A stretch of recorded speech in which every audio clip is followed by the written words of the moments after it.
नमस्कार साथियों, आज के हिलोरा यूट्यूब चैनल के इस विशेष प्रोग्राम में आपका स्वागत है।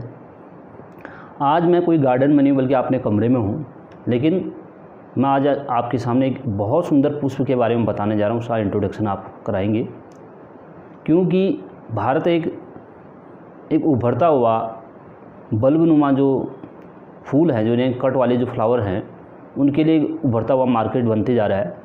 तो उसी कड़ी में हमने एक आपके सामने आज एक सुंदर पुष्प का इंट्रोड्यूस कराएंगे, वर्णन कराएंगे, जो कमरे की सजावट के साथ साथ पूरे कमरे की सुंदरता और उसकी महक पूरे कमरे को महकाता है। ऐसे फूल के बारे में आपको बताएंगे, जो कि उत्तराखंड के बागेश्वर ज़िले में बहुत प्रचुर मात्रा में काफ़ी उगाया जा रहा है किसानों के द्वारा। काफ़ी लोगों में उसके बारे में जानकारी लेने की जिज्ञासा रहती है कि उस फूल के बारे में। मैं ज़्यादा देर न कराते हुए उस फूल के बारे में आपको बताना चाहूँगा। भारतीय जो व्यावसायिक मार्केट है, जो बाज़ार है, आज के इस दौर पर फूलों की एक बहुत बड़ी मांग बढ़ती जा रही है, जिसके लिए आपने सुना होगा कि फूल शादियों में या कोई समारोह में एक प्रचलन है कि उसको सजावट के लिए जो प्राकृतिक फूल है उनको प्राथमिकता दी जाए। तो इसी कड़ी में एक विशेष फूल मैं आपके सामने प्रस्तुत करूंगा। जो फूल किसी गार्डन में नहीं, मैं आज आपके सामने ही लाया हूं। कल ही मैं गया था, लेकिन उस वक्त ये मौका नहीं मिल पाया। आप फूल देख करके ऑब्जर्व कर सकते हैं कौन सा फ्लावर है। शायद आपका शंका, जो आपकी जो कौतूहल है, वो अब थोड़ा थोड़ा शांत तो हो रही होगी, क्योंकि फूल को देखने के बाद जिन लोगों ने पहले देख लिया है या देखा है, उनको इनके बारे में पता होगा या उसका नाम पता होगा। शायद आप जानते होंगे इस फूल के बारे में। ये फूल है लीलियम। लीलियम फूल के बारे में ज़रा मैं आपको बता दूं। ये कमरे की सजावट के लिए इस फूल का बहुतायत रूप में प्रयोग किया जाता है और खुशबू के तौर पर प्रयोग किया जाता है। इसकी बहुत सुंदर सुगंध है। लीलियम एक सबसे महत्वपूर्ण जो बल्बनुमा फूलों की एक श्रेणी है, उनमें लिलियासी परिवार का है। लिलियासी परिवार का जो पुष्प है लीलियम, ये जो पुष्प आपके सामने देख रहे हो, वैसे इसमें काफ़ी प्रजातियां होती हैं। वाइट लीलियम होती है, टाइगर लिली होती है, टाइगर लीलियम, और एक एशियाई हाइब्रिड प्रकार की जो लीलियम है, काफ़ी मात्रा में उसको आजकल काश्तकार उगा रहे हैं। उन्हीं में से हम जिसको बोल सकते हैं ब्रेंडिसी। इस जो फूल है, इस फूल की जो प्रजाति है ब्रेंडिसी इसको कहा जाता है, यानी जो एशियाई हाइब्रिड प्रजाति है। इसकी एक विशेष प्रजाति है, इसकी विशेषता है, आप इसको देखेंगे हल्का इसमें पिंक कलर है। इस फूल में इसकी जो फूल के आप संरचना देख रहे होंगे, इसके जो पेटल हैं और इसके जो आप ग्रीन लीव्स देख रहे होंगे, ये जो भाग है पहले तो इस रूप में होता है, बंद रूप में। आप देखेंगे ये क्लोज फॉर्म में होता है। जब इस रूप में होता है तो काश्तकार इसको इतना काट करके मार्केट में जब भेजा जाता है, इतना रूप में इसको काटा जाता है। और इसका ये जो डंठल है, ये काफ़ी ठोस होता है, और पत्तियां आप देख ही रहे हैं बहुत ग्रीन मात्रा में ग्रीन होती हैं। और इसको काटने के बाद इसको पानी में डुबाया जाता है। और सबसे अच्छी बात यह है कि यह फूल बहुत लंबा चलता है, यानी काटने के बाद जब मार्केटिंग इसकी की जाती है तो 15-20 दिन से ज़्यादा इसकी लाइफ है। कहीं पर अगर पानी इसको सही मात्रा में मिले और इसकी सही सी व्यवस्था हो तो ये महीने भर भी चलता है। उसके बाद इसका जो आपको मैं दिखाऊं,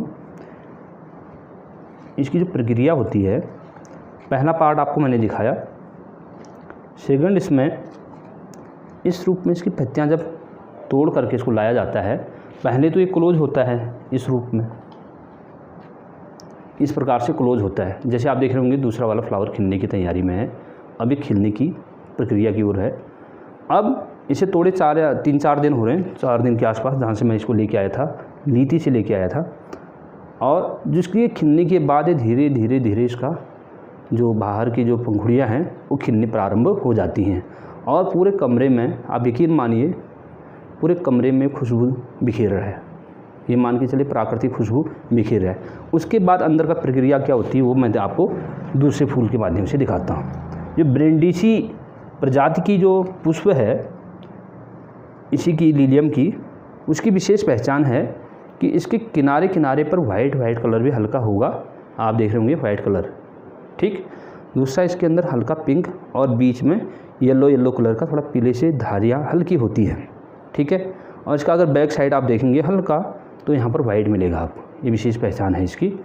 और ये जो पार्ट है, जो पुंकेसर हैं इसके, आपने बायोलॉजी में पढ़ा होगा पुंकेसर, इनकी मात्रा होती है 6, 1, 2, 3, 4, 5 और 6। बीच में इसका जो भाग है ये मादा भाग होता है, नर और मादा दोनों रूप में इसी में होते हैं, लेकिन इसका जो बीज बनता है वो कंद के रूप में बनता है, ठीक।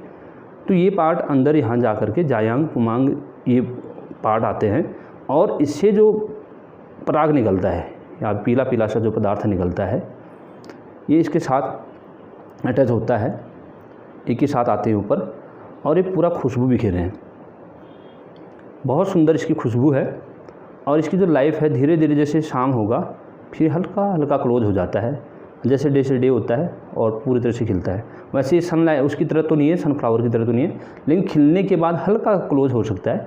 लेकिन इसकी जो खुशबू है यकीन माने बहुत सुंदर खुशबू है और व्यावसायिक रूप पर काश्तकार इसको काफ़ी प्रयोग में लेके आ रहे हैं और एक अच्छी आमदनी। और इसकी मैं अब आपको कॉस्ट बता दूं, मार्केट में 40 रुपये से ऊपर तो इसकी एक वर्ड्स की है, एक की, कहीं कहीं पर इससे भी ज़्यादा है। तो मैं लोकल मार्केट की बात कर रहा हूँ, अगर बाहर के मार्केट में देखेंगे इसकी इससे ज़्यादा इसकी कॉस्ट है।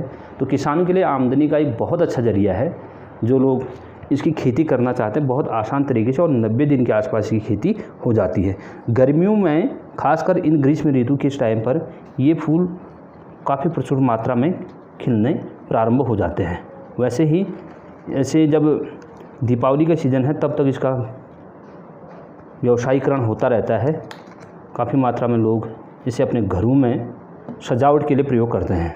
और देखिए इसको जब कट होता है, कट होने के बाद आपको मैं पूरा एक बार और दिखा देता हूँ। ये पूरी कटिंग है, पूरी की पूरी ये पूरी कटिंग है। ये पहले मैं इस रूप पे लाया था और कुछ खिले थे, उसके बाद नीचे की पत्तियाँ तोड़ने के बाद इसको मैंने पूरा पानी में, साफ पानी में डुबो दिया है। और इसकी जो लाइफ है 20 दिन से ऊपर ये कमरे में खुशबू बिखेरता रहेगा। इस प्रकार से प्राकृतिक तौर पर जो खुशबू है कमरे में इसकी महक आती रहेगी। तो जो ब्रिंडीसी प्रजाति की नीलियम की पुष्प है ये बागेश्वर ज़िले के कपकोट ब्लॉक के अंतर्गत उच्च हिमालयी क्षेत्रों में पड़ने वाले गांव शामाल, नीति, पन्याली, गोगिना, यहाँ पर इनका व्यावसायिक खेती की जा रही है किसानों के द्वारा। अगली बार मैं जब आपके सामने वीडियो लेके आऊँगा तो आपको सीधे से जहाँ पर ये पॉली हाउस के अंदर इसकी खेती की जा रही है किसानों को साथ रूबरू कराते हुए आपको वहाँ से इसकी लाइव वीडियो दिखाऊंगा।